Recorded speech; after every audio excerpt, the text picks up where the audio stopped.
soit proche de zéro. Si c'est le cas, rassurez-vous, vous êtes loin d'être le seul. De même, jetez un coup d'œil dans vos armoires, sur votre bureau, dans vos tiroirs.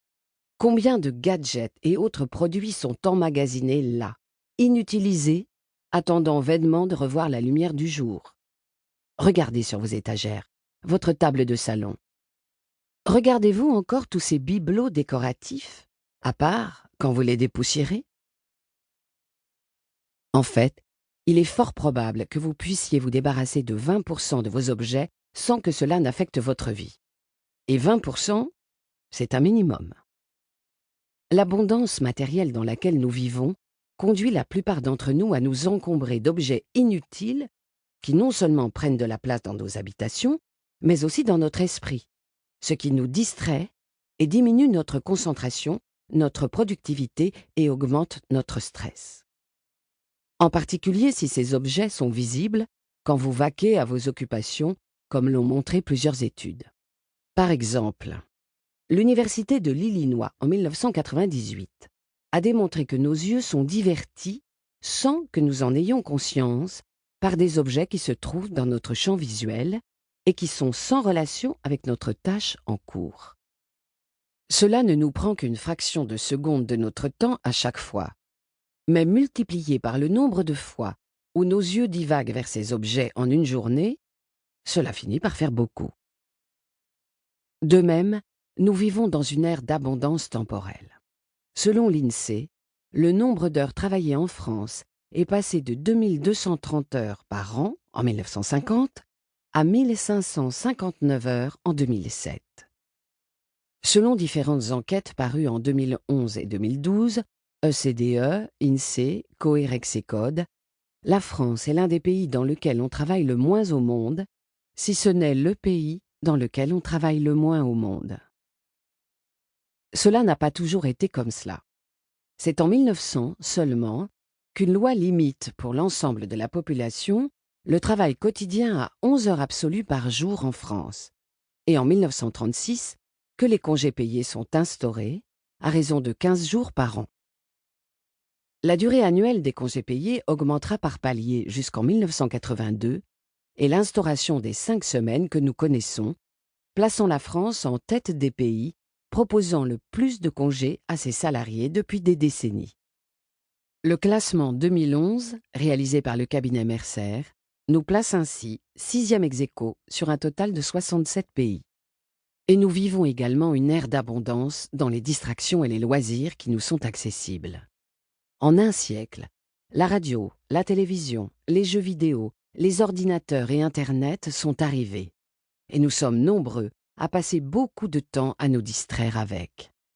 D'après Médiamétrie, les Français ont passé en moyenne 3h32 par jour à regarder la télévision en 2010. Et au-delà de ces outils, nous avons également d'innombrables possibilités pour passer le temps qui n'existait pas il y a encore quelques décennies. Une myriade de sports, d'arts, d'activités diverses à pratiquer.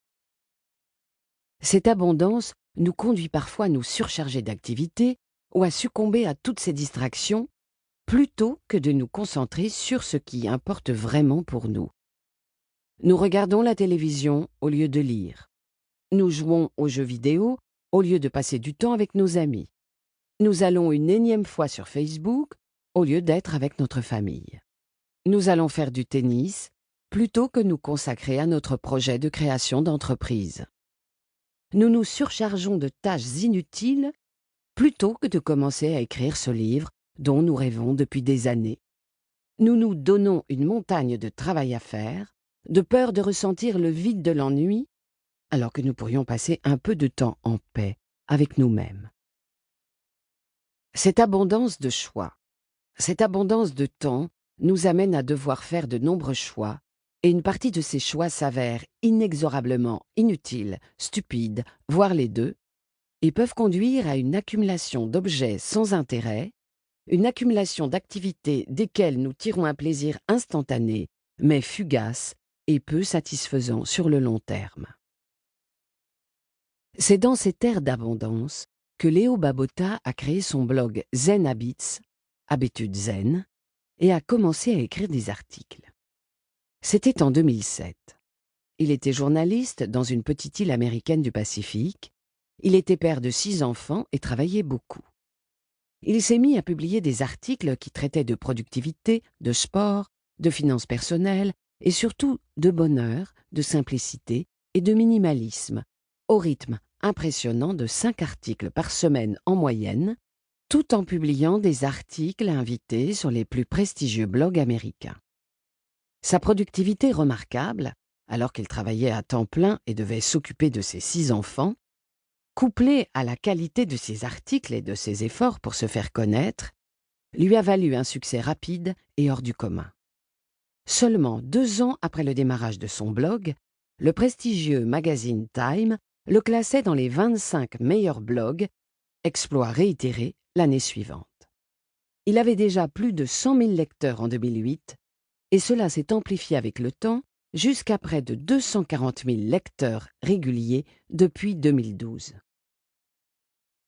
Son style d'écriture, simple, pratique et apaisant, y est sans doute pour beaucoup.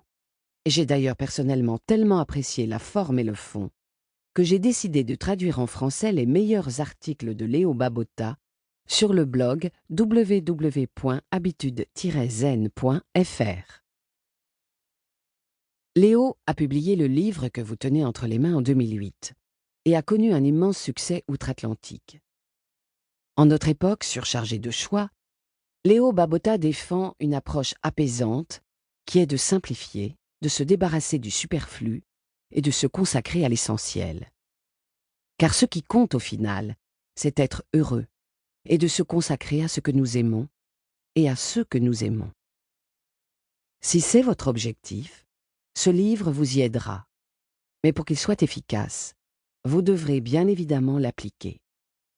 Pourtant, la majorité d'entre vous se contentera de le lire, puis de le ranger dans un coin en se disant « je l'appliquerai plus tard ».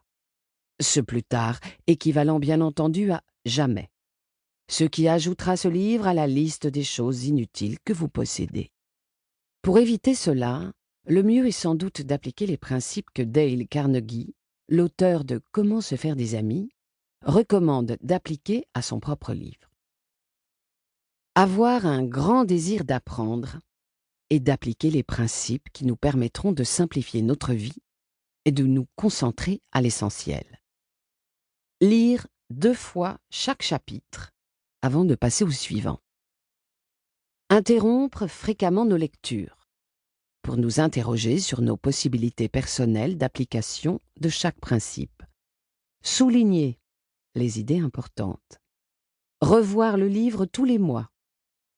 Mettre ces principes en pratique chaque fois que l'occasion se présente. Transformer ce livre en un jeu amusant. Demander à nos amis un gage à chaque fois qu'ils nous surprennent à enfreindre les règles. Contrôler chaque semaine les progrès que nous faisons. Nous demander quelles fautes nous avons commises, quels progrès nous avons accomplis, quelles leçons nous avons tirées. Et de bien prendre conscience de cette maxime du célèbre blogueur Chris Guillebeau. L'intervalle entre l'ignorance et la connaissance est beaucoup plus mince qu'entre la connaissance et l'action. Le livre que vous tenez dans les mains a le pouvoir de vous aider à vivre une vie plus concentrée, moins surchargée, plus simple et plus heureuse. Laissez-lui sa chance et appliquez-le. Olivier Roland, auteur du blog « Des livres pour changer de vie ». Traducteur de Léo Babauta en français sur le blog www.habitude-zen.fr.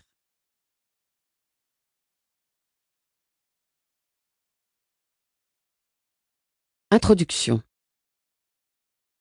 De toute l'histoire de l'humanité, jamais nous n'avons pu faire autant de choses aussi rapidement.